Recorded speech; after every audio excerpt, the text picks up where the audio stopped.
உருவாக்கக்கூடிய முயற்சிகளுக்கு இந்த 100 நாள் திட்டத்திலிருந்து பணங்களை நீங்கள் பணத்துகளை வழங்கலாம்.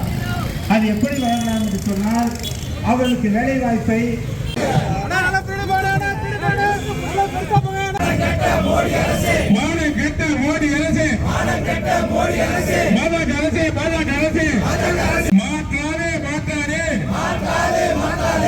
தேசிய காங்கிரஸ் கட்சியின் ஆர்ப்பாட்டம். மத்திய அரசு மானம் கட்ட மோடி அரசு பாஜக அரசு